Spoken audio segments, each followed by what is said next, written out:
नमस्कार दोस्तों। मध्य प्रदेश शिक्षक भर्ती की तैयारी कर रहे विद्यार्थियों के लिए एक तरफ एक खुशखबरी भी है और दूसरी तरफ थोड़ा सा तनाव का विषय भी। पहले खुशखबरी पे बात कर लेते हैं क्योंकि हमेशा अच्छी खबर पहले सुन लेनी चाहिए।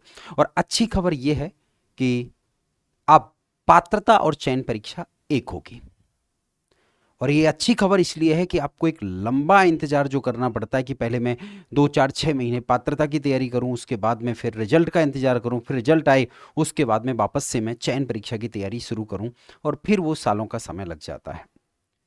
बड़ा आर्थिक नुकसान और उससे ही बड़ा समय का नुकसान आप लोगों का होता है। तो ये बहुत अच्छा निर्णय है, इसमें कोई संदेह नहीं है। बाकी हर व्यक्ति के अपने तर्क होते हैं, अपने विचार होते हैं, लेकिन समय और आर्थिक नुकसान को देखते हुए निस्संदेह ये बहुत ही प्यारा निर्णय है।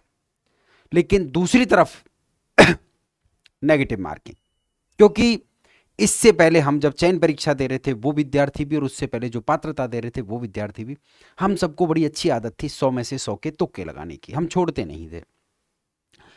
और वास्तविकता यह है कि परीक्षा हॉल में जब बैठते हैं ना, तो ऐसा लगता है कि सब कुछ वही है जो मुझे आता है, यानी मैं जो कर रहा हूं वो बिल्कुल सही जा रहा है, और हम भरपूर तुक्के लगाते हैं।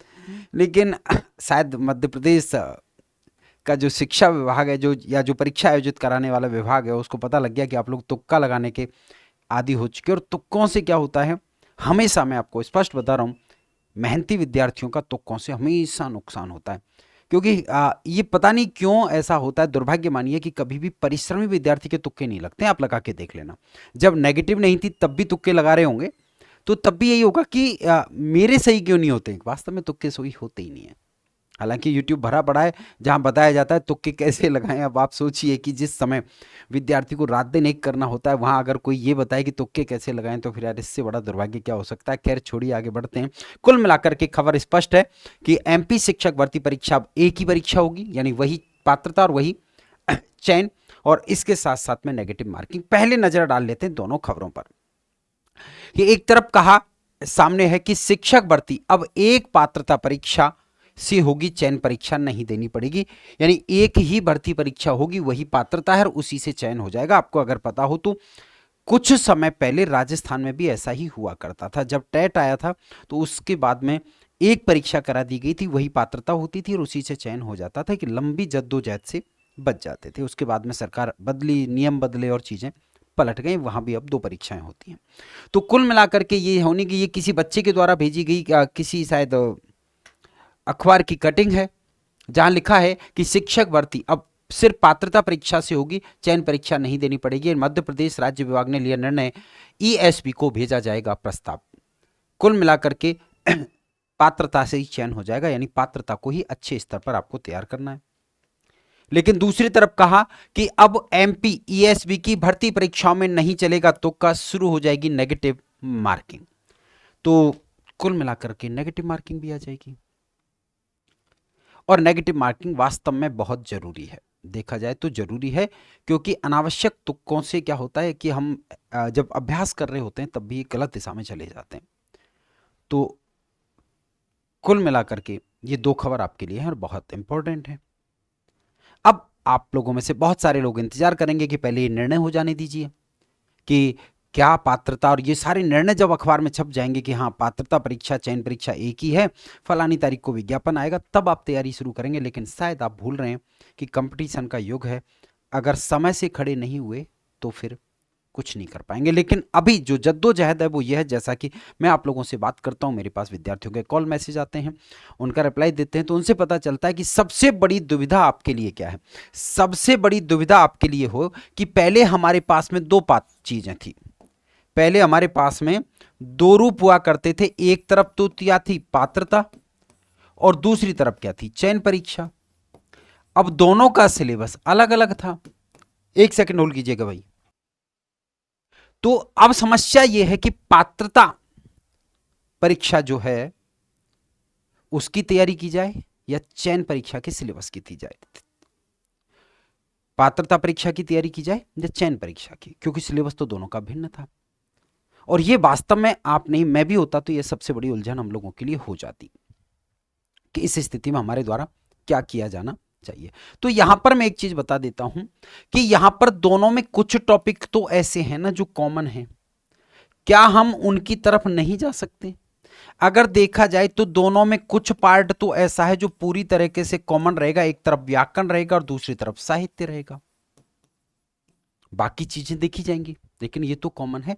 और व्याकरण में मैं आपको बता देता हूं कुछ टॉपिक जिनकी शुरुआत करता हूं, संज्ञा प्रकरण।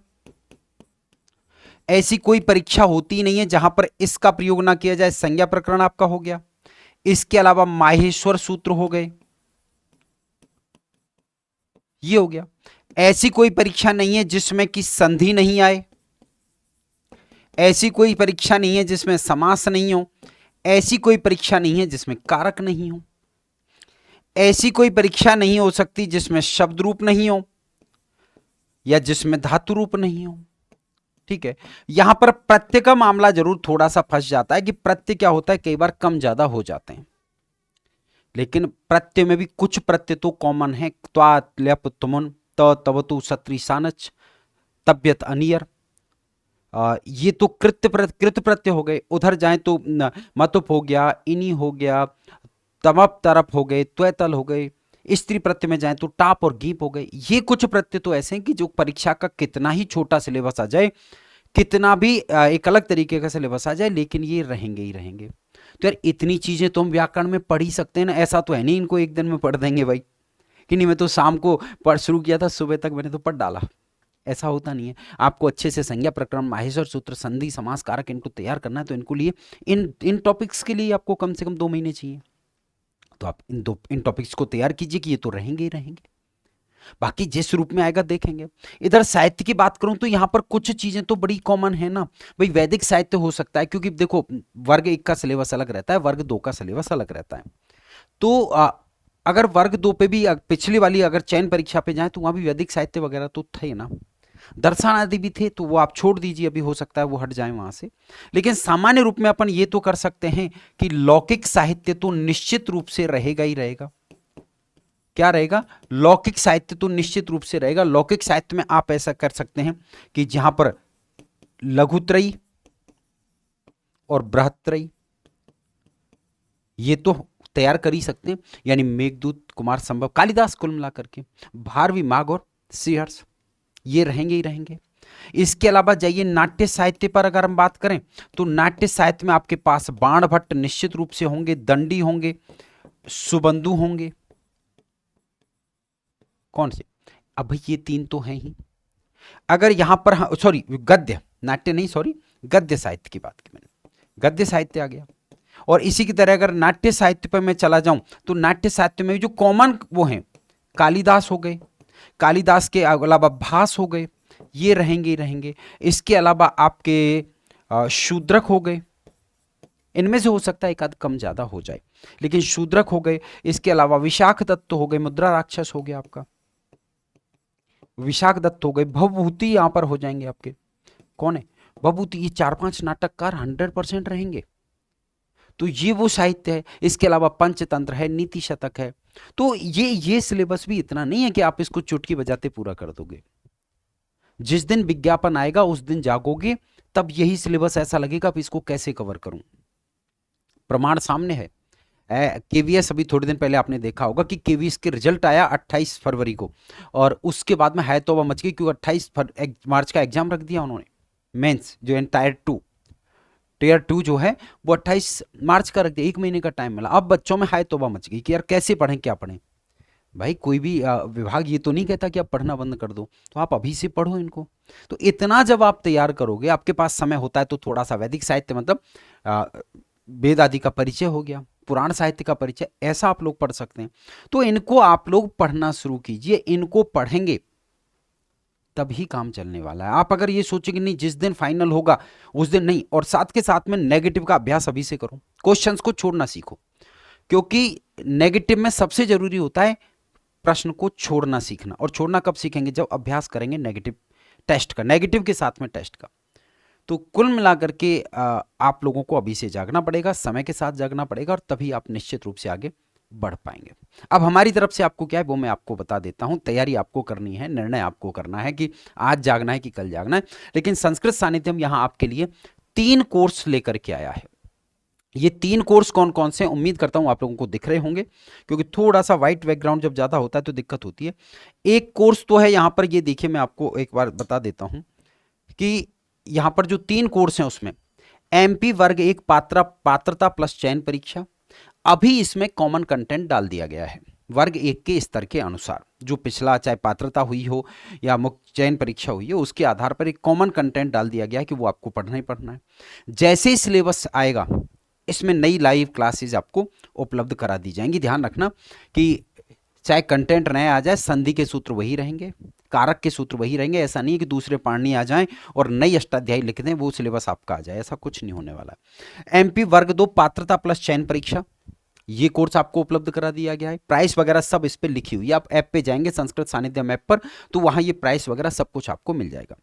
फिर बहुत सारे विद्यार्थियों की डिमांड थी कि गुरुजी हमें तो दोनों ही देनी है, तो हमारे लिए कॉम्बो कोर्स रखो। तो आपके लिए एमपी वर्ग 1 प्लस 2 कॉम्बो पात्रता प्लस चयन परीक्षा, ये कोर्स भी उपलब्ध करा दिया गया है, जहां बड़ी तसल्ली से आप लोग क्या कर सकते हैं, दोनों की तैयारी कर सकते हैं।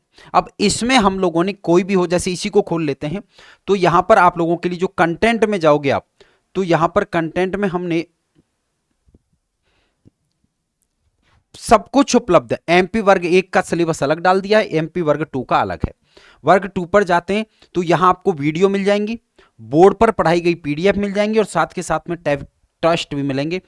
प्रत्येक टॉपिक को पढ़ो, प्रत्येक टॉपिक को पढ़ के उसका टेस्ट दो। प्रत्येक टेस्ट में नेगेटिव मार्किंग है, तो आपको पता लग जाएगा कि मैं तुक्के लगाने से कितना माइनस में जा रहा हूं।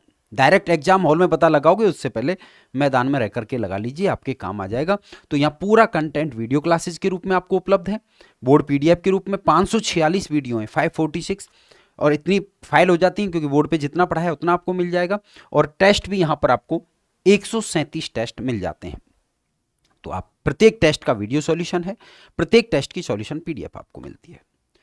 तो बेहतर कंटेंट पढ़ने के साथ साथ जरूरी होता है बेहतरीन अभ्यास कर लेना, और वो अभ्यास का अवसर आपको कौन दे रहे हैं, वो अभ्यास का अवसर हम आपको यानी संस्कृत सानिध्यम आपको दे रहा है। करना क्या है, प्ले स्टोर से संस्कृत सानिध्यम ऐप आपको डाउनलोड कर लेनी है।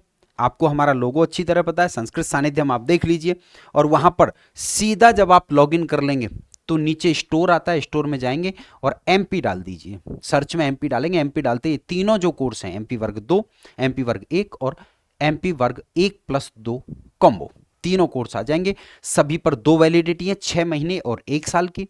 अगर आप 6 महीने वाली वैलिडिटी सेलेक्ट करेंगे तो 6 महीने का चार्ज लगेगा, और 1 साल की सेलेक्ट करेंगे तो 1 साल का चार्ज आपका लगने वाला है। तो बिल्कुल समय रहते आप लोग जुड़ जाइए, क्योंकि ये चीजें निश्चित मान लीजिए कि आप लोग नेगेटिव मार्किंग के तो बिल्कुल भी हैबिचुअल नहीं है। हम पिछली बार जब वर्ग चयन परीक्षा करा रहे थे उस समय भी बच्चों का, मैंने तब भी नेगेटिव मार्किंग रखी थी, लेकिन बच्चों का जबरदस्त विरोध होता था, साहब नेगेटिव क्यों रखते हो, हमारे नंबर कट जाते हैं। अब समझ आएगा कि नेगेटिव क्यों रखी जाती है। तो मेरी दुआएं शुभकामनाएं आपके साथ हैं, संस्कृत सानिध्यम आपके साथ खड़ा है। अभी जो पिछले सिलेबस हैं और जो एक कॉमन टॉपिक होते हैं उनके आधार पर आपको पूरा पाठ्यक्रम उपलब्ध करा दिया गया है। जैसे ही सिलेबस आएगा नई लाइव क्लासेज आपको शुरू कर दी जाएंगी। जुड़े रहिए आपके अपने संस्कृत सानिध्यम के साथ, पूर्ण विश्वास के साथ पढ़ते रहिए, सीखते रहिए, क्योंकि सीखेंगे नहीं तो आगे बढ़ेंगे नहीं। आगे बढ़ना है और सिलेक्शन भी निश्चित लेना है। धन्यवाद।